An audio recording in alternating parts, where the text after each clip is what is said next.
So hi what's up, I hope you are all great. So मेरे को एक topic उठाना था कि जैसे एक मूवी आ रही है लाल सिंह चड्ढा, तो मेरे को यही बताना था कि वो मूवी के लिए लोग इतना ज़्यादा एक्साइटेड क्यों नहीं है। मतलब जैसे पहले हम देखते थे कि Aamir Khan is considered as one of the perfectionist in the industry, in Bollywood industry, but this time his magic is not working. So what is the main reason behind it? तो बात यह है दोस्तों कि पहले जो मूवीज आती थी है ना उनकी, जैसे आप ले लीजिए गजनी सबसे पहले आई है ना, तो वहां पे किसी को भी नहीं पता था कि what was that movie is all about, है ना। वहां पे बस जो मैंने उसका ट्रेलर आज भी मुझे याद है, बहुत ही ज्यादा, मैं छोटा था काफी पहले, है ना, तो तब मैंने उसका ट्रेलर देखा था एंड इट वाज वेरी मतलब ब्रूटल एट दैट टाइम। अब मुझे नहीं पता था, और मतलब आप उसके पीछे की स्टोरी देखिए कि गजनी उस विलन का नाम है ना कि उस हीरो का नाम। तो एक काइंड ऑफ बोलते हैं ना, एक अननोन पर्सोना क्रिएट कर दिया था उन्होंने अपनी मूवी से। तो लोग एक्साइटेड हो गए कि what is there in the movie. तो मूवी इतनी अच्छी निकली तो फिर अपने आप ही उसका हाइप बना। और उसके बाद आई जैसे थ्री इडियट्स, ठीक है। तो three idiots was the first movie that collected 200 more than 200 crore, I know, and the Ghajini was the first which collected more than 100 crore mark. तो थ्री इडियट सेकंड बनी, है ना। तो मतलब थ्री इडियट जो सेकंड मूवी थी उनकी, वो भी 200 पार करी, क्रॉस करी। तो that was also unknown for everyone कि भाई थ्री इडियट्स उसमें है क्या ऐसा। सब मतलब पागल की तरह कर रहे हैं, मतलब सब एक बार बोलते हैं ना, क्यूरियोसिटी आ गई फिर से माइंड में सबके कि यार इसमें क्या है ऐसा, मतलब है क्या कि मतलब देखना है मुझे। तो सबने देखा तो भाई वो मूवी इतनी ज्यादा कनेक्ट कर गई ना कि सब मतलब अपने लाइफ से उस मूवी को कनेक्ट कर पा रहे थे। तो हम बोल सकते हैं कि उसकी जो टीचिंग्स हैं एकदम परफेक्ट नहीं जाती हैं, ठीक है। काफी चीजें होती हैं जो अनरियलिस्टिक भी हैं उसमें दिखाई गई हैं, ठीक है। No one can be perfect in every other possible way. तो उसमें आमिर खान को उस तरह से दिखाया है, मतलब he was perfect from very of his childhood, ठीक है। तो वो चीज़ है, लेकिन एट द एंड मतलब हम अपने अंदर उस तरह के इंसान को देखना चाहते हैं। और जो जो फेलियर्स भी दिखाए हैं तो वो भी हम कनेक्ट कर पाते हैं कि हाँ, अगर हमारी लाइफ में कोई फेलियर रहा है तो शायद इस चीज़ की वजह से वो फेलियर हमारी लाइफ में रहा है, ठीक है। तो वो हम कनेक्ट कर पाते हैं। तो आपको पता है ऑल इन ऑल वो मूवी क्या थी, मतलब एक फनी वे में, सरकास्टिक वे में, मतलब इमोशंस को रुलाती है, हंसाती है आपको, बोलते ना you feel edge of this seat every time when you watch that movie, ठीक है। तो उसके बाद आई अपनी पीके। अब उसका ट्रेलर देखा कि मतलब वो भी एकदम बोलते ना कि एकदम किसी को नहीं पता था कि वो किसके बारे में। उसका पोस्टर मैंने देखा कि पागल जैसा, वो एकदम ढीले कपड़े पहने हुए हैं आमिर खान ने, और मतलब I was totally I did not know anything about that movie कि भाई वो मूवी है किस बारे में।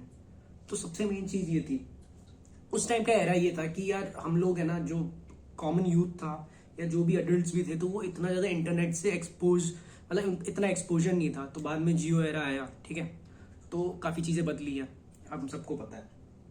तो अब क्या है कि यार अपन IMDb, all know about IMDb, the movie ranking system. और हमने जितनी भी मतलब जो बहुत ज्यादा बिंज वॉच करता है तो उसको नेटफ्लिक्स, और मोस्टली टीवी तो कोई देखता ही नहीं, हर कोई मतलब जो यूथ है हमारा वो नेटफ्लिक्स, Amazon प्राइम, इन सब के, डिज्नी प्राइम, हॉटस्टार, इन सब के है ना सब्सक्रिप्शन लेके रखता है।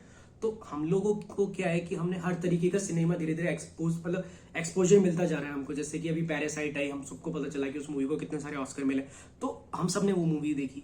तो हमको एक अलग, जो भी जितनी भी अलग अलग तरीके की जो बाहर की भी मूवीज है उनसे एक्सपोजर मिल रहा है। अब हमको क्या हुआ, हमने बोलते ना वो फॉरेस्ट गम मैंने देख ली थी। अब मोस्ट ऑफ द यूथ लोगों ने देखी हुई है क्योंकि उसको रिव्यूज इतने तगड़े मिले हैं, IMDb पे वो मूवी इतना टॉप पे है ना। तो हर किसी को पता है कि भाई फॉरेस्ट गम तो मतलब अगर हम सुन लेते ना कि हाँ ये मूवी बहुत औसम है, और कोई अगर सच में मूवी का गीक है तो वो मूवी वो देखेगा, ठीक है। परफेक्ट सी बात है, वो एक बार वो मूवी देखेगा ही देखेगा। तो हम सब ने वो मूवी पहले से ही देख रखी है। अब क्या है कि हम जब लाल सिंह चड्ढा देख रहे हैं ना कहीं ना कहीं पहली चीज तो देखो, हम सबको पता है कि बॉलीवुड में कहीं ना कहीं सुशांत सिंह के इंसिडेंट के बाद और काफी चीजें जो मतलब nepotism, we all know about it, कि लोगों में कितना हेट्रेड आ गया है, बहुत ज्यादा हेट्रेड है। तो कहीं ना कहीं वो रीजन भी है। दूसरी चीज ये कि बॉलीवुड कुछ भी खुद का कंटेंट प्रोड्यूस नहीं कर रहा है, मतलब इतना ज्यादा, मतलब बहुत ज्यादा मूवीज जो ऐसी हैं जो कि मतलब फ्लॉप ही जा रही हैं। जो जो ओरिजिनल कंटेंट है उसको काफी अप्रिशिएशन भी मिला है, लाइक द कश्मीरी फाइल्स, उसको काफी अप्रिशिएशन मिला है। और जो भी मतलब जैसे जर्सी, आपको पता है कि वो मूवी जब पहले से ही यूट्यूब पे अवेलेबल थी, तो यार लोगों का इंटरेस्ट बिल्डअप कहाँ से होगा जब यूट्यूब इतना सस्ता इंटरनेट दे रहे हैं हमारे अंबानी जी। तो क्यों लोग जाएंगे यार थिएटर में देखने, जैसी same to scene to scene copy थी यार। मैंने पहले यूट्यूब पे देखी, though I like Shahid Kapoor, I wanted to support him, but मेरे अकेले के टिकट खरीदने से मूवी हिट नहीं हो सकती ना। तो मैं गया वहां पे, देखा मैंने, उनका एक्टिंग सब बिंदास था। बट यार कहीं ना कहीं हमने वो ओरिजिनल मूवी पहले देख रखी है, तो कहाँ मुझे इंटरेस्ट बिल्डअप होगा, मुझे पता है आगे क्या होने वाला है ना। The suspense, the thrill, we already know all about it. तो मेन रीजन वही है। अब क्या है कि लाल सिंह चड्ढा में हम जब ट्रेलर देख रहे हैं तो हम उस चीज को रिकलेक्ट कर पा रहे हैं कि हाँ ये अपन ने उस मूवी में देखा था, और इसको उन्होंने इंडियन वर्जन के साथ इस तरह से उन्होंने मतलब सम अप करने की कोशिश की है, वहां पे इस तरह से दिखाने की कोशिश की है। मतलब हो सकता है स्टोरी लाइन, मतलब स्क्रीन प्ले थोड़ा अलग हो, बट द स्टोरी लाइन का जो प्लॉट है ना, वो एकदम मैच कर रहा है कि हाँ मतलब वो इस स्ट्रगल से गुजरता है, उसका ये एटीट्यूड होता है ना, फॉरेस्ट गम में, कि मतलब बस चलते रहना है लाइफ में, उस काइंड ऑफ वो एटीट्यूड होता है उसका, लाइफ के लेके जो पर्सपेक्टिव है उसका ये होता है। तो वही पर्सपेक्टिव मतलब हमको पता चल रहा है कि यार लाल सिंह चड्ढा में उसने वही चीज उसमें बोली गई है। Same he was he had a diagnosis when he was a child, he had some issues with his leg, he was having शायद पोलियो आई गेस।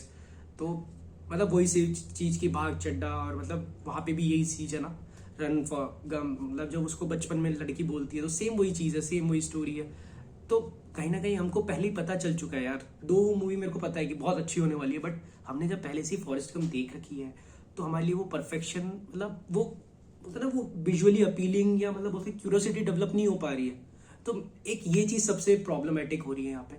तो मुझे ये लगता है कि यार अगर बॉलीवुड को कोई मूवी कॉपी भी करनी है ना, छापनी भी है ना, मुझे नहीं लगता कि पहले से उनको एक्सपोज कर देना चाहिए कि हमने यहाँ से बोलते हैं ना राइट्स लिए हैं या फिर ऐसा कुछ, ताकि एटलीस्ट उनके इनिशियल जो डेज है उनको उस टाइम पे तो लोगों को पता ना चले कि भाई ये मूवी यहाँ से ली गई है। मतलब मुझे नहीं पता शायद किस तरह से उनको बताना पड़ता होगा अगर वो राइट्स लेते हैं बॉलीवुड वाले। या फिर दूसरी चीज यार, अपना ओरिजिनल कंटेंट बनाओ यार। बहुत अच्छी मूवीज आती हैं जिनमें मतलब बोलते हैं ना कि जो हीरो इतना ज्यादा चार्ज नहीं भी करता है, वो कंटेंट के दम पे बहुत ज्यादा सही खेल रहा है। तो आप बड़े हीरोज को लेके भी अगर थोड़ा रिस्क लोगे, अच्छा कंटेंट होगे, तो यार रिस्क लो ना। मतलब बड़े हीरोज जो हैं, जो ज्यादा हाई चार्ज करते हैं, उनको रिस्क ही नहीं लेना। भाई मूवी फ्लॉप जा रही तो क्या हो गया यार, तुम्हारी वैसे भी देखो बॉलीवुड ही लगी पड़ी है।